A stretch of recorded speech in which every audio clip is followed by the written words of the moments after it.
Hey, salut à tous, et aujourd'hui on se retrouve pour une nouvelle vidéo sur les récentes déclarations de la showrunneuse de la série The Acolyte. En effet, depuis l'épisode 7, elle ne cesse de justifier ou d'expliquer sa série, et en ce moment, elle semble se lancer dans une sorte d'autopromotion dans le but justement de promouvoir une hypothétique saison 2 de plus en plus menacée, vu les audiences qui sembleraient être catastrophiques d'après plusieurs sources sérieuses. Leslie Headland a récemment révélé la nature du lien entre Plagueis et Kymir, mettant fin à plusieurs théories tout en spoilant potentiellement l'avenir de sa propre série. Je vais donc explorer dans cette vidéo ce que ces nouveaux éléments impliquent pour l'histoire connue de Dark Plagueis et plus encore. Alors restez bien jusqu'à la fin de la vidéo afin de ne rien rater.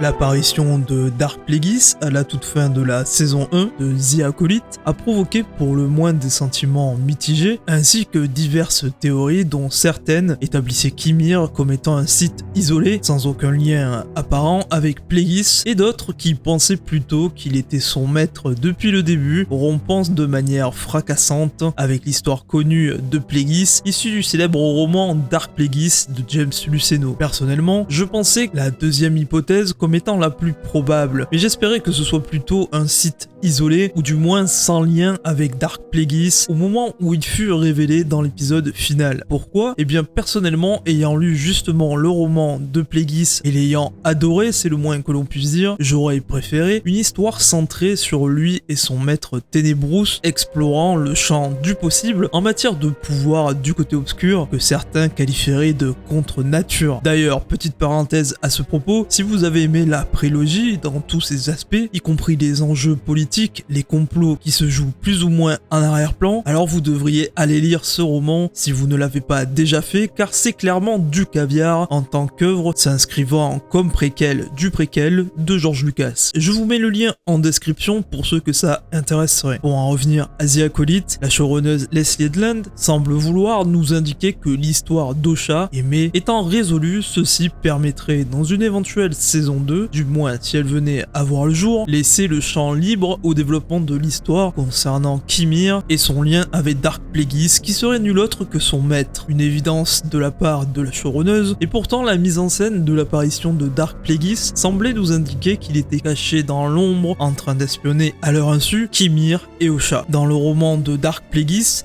le tout début de l'histoire commence précisément dans une grotte en Cortosis, similaire à celle de Kymir, où Plagueis tue son maître Dark Tenebrous. Après avoir tué son maître, Plagueis fait tout pour quitter la planète de manière incognito, prenant le plus grand soin afin d'éviter tout contact avec les populations autochtones. En fait, Plagueis, de son vrai nom Igo Damask, est une personne très influente, très fortunée, étant membre du puissant clan bancaire intergalactique, et étant une figure très connue dans la galaxie.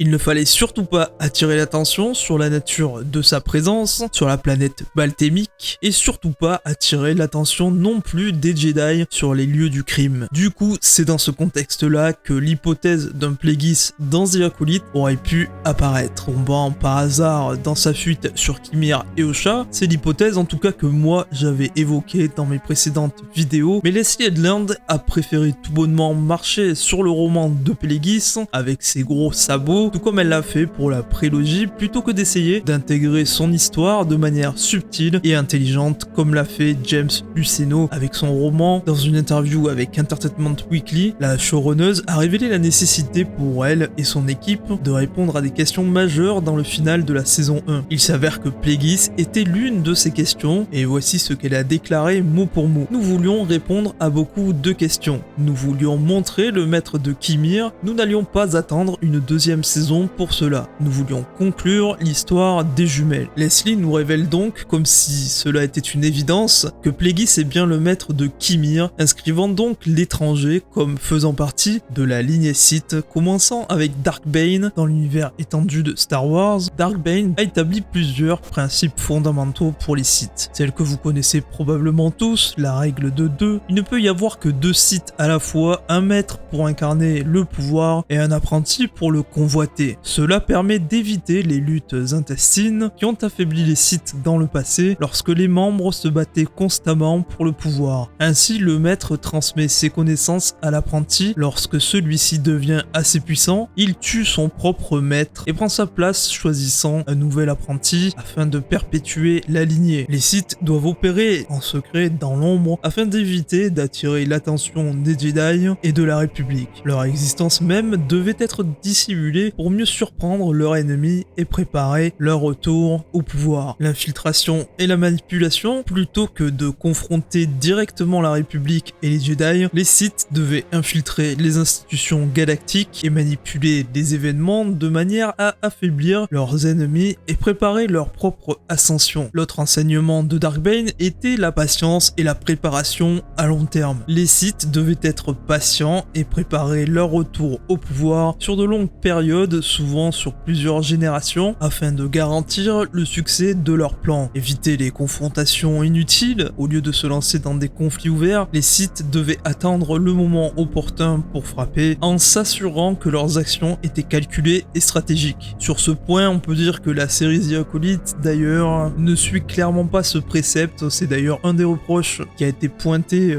de manière très forte sur la série. Ces principes ont permis aux Sith, jusqu'à Palpatine, de survivre et de se renforcer en secret, préparant leur retour au pouvoir galactique. Comme Ego Damask alias Dark Plagueis le fera très habilement, préparant le terrain à son futur apprenti Sheev Palpatine Dark Sidious. On peut néanmoins se poser la question de ce que vient faire Osha dans toute cette histoire, mais de manière générale, Leslie me donne plutôt l'impression d'essayer de faire un teasing sur une saison 2 qui n'a pour l'instant aucune réalité. Le fait qu'elle écarte Osha de la discussion me laisse à penser qu'elle essaie d'éviter le sujet qui fâche, car l'histoire des jumelles est l'un des points les plus critiqués de la série. C'est clairement pour moi un exercice marketing dans lequel elle se livre, sachant pertinemment que sa série est menacée. En effet, les derniers rapports d'analyse statistique venant de sites comme Nielsen ont récemment révélé que les audiences de The Acolyte seraient catastrophiques et même largement inférieures à des séries comme Book of Boba Fett, Ahsoka et encore plus largement derrière The Mandalorian. Alors autant Disney semble se moquer du torrent de reviews négatives, autant les statistiques d'audience sur sa propre plateforme sont clairement des éléments déterminants dans l'éventualité d'une suite ou non, surtout quand on connaît les montagnes d'argent qu'engloutissent leurs séries, mais malheureusement tout ceci ne contribue pas à la qualité qu'on pourrait être en droit d'attendre en tant que fan. Disney pourrait néanmoins, malgré ses audiences, continuer de financer une saison 2. Cela s'est vu sur Andor, qui n'avait pas non plus des audiences folles, malgré la qualité indéniable de cette série, mais contrairement à Andor qui a été porté par une partie de la communauté afin d'avoir une saison 2, The Acolyte ne dispose clairement pas d'un soutien aussi massif. Et voilà les amis, cette vidéo s'arrête ici. N'hésitez pas à me donner votre avis en commentaire. Attendez-vous une saison 2 ou